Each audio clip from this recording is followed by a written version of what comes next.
జనరల్‌గా ఈ రోజుల్లో అప్పులు ఇచ్చేవాళ్ళు ఇచ్చేటప్పుడు చాలా సంతోషంగా ఇస్తా ఉంటారు. ఎందుకంటే ఇంట్రెస్ట్ వస్తుంది గదా అని జెప్పి. అదే అప్పు ఇచ్చినప్పుడు అది తీసుకున్నవాడు డబ్బులు ఇవ్వకుండా, ఇంట్రెస్ట్ ఇవ్వకుండా ఇబ్బంది పెట్టి సతాయిస్తా ఉంటే చాలా ఇబ్బందులకు గురవుతా ఉంటారు.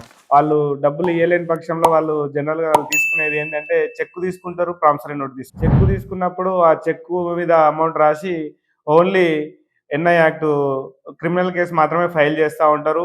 ఆ క్రిమినల్ కేస్ ఫైల్ చేసి ఆ కేసు చుట్టూ తిరుగుతా ఉంటారు.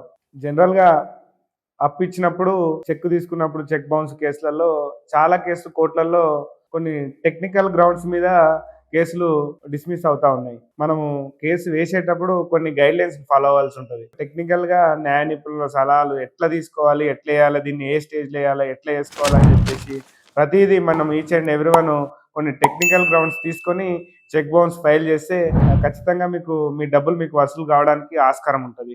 అంతేకాకుండా ఎట్లా పడితే అట్లా చెక్ బౌన్స్‌లు ఫైల్ చేసి మనము సమన్స్ అందడానికి ఒక సంవత్సరము, కేసు ట్రయల్ కావడానికి ఒక 2 సంవత్సరాలు, ఇలా 2-3 సంవత్సరాలు మీ సమయాన్ని వృధా చేసుకోకుండా ఫస్ట్ స్టార్టింగ్ స్టేజ్‌లోనే కేస్‌ని కొన్ని మనం టెక్నికల్ గ్రౌండ్స్ యూజ్ చేసుకొని మనం ఫైల్ చేసుకుంటే దాంట్లో మనకు తొందరగా స్పీడ్‌గా మన కేసు కూడా ముగించడానికి ఆస్కారం ఉంటది. మీకు కూడా డబ్బులు కూడా తొందరగా రావడానికి కూడా ఆస్కారం ఉంటది. అంతేకాకుండా ఎట్లా పడితే అట్లా చేస్తే మీ కేసులు కూడా డిస్మిస్ అవ్వడానికి కూడా ఆస్కారం ఉంటుంది.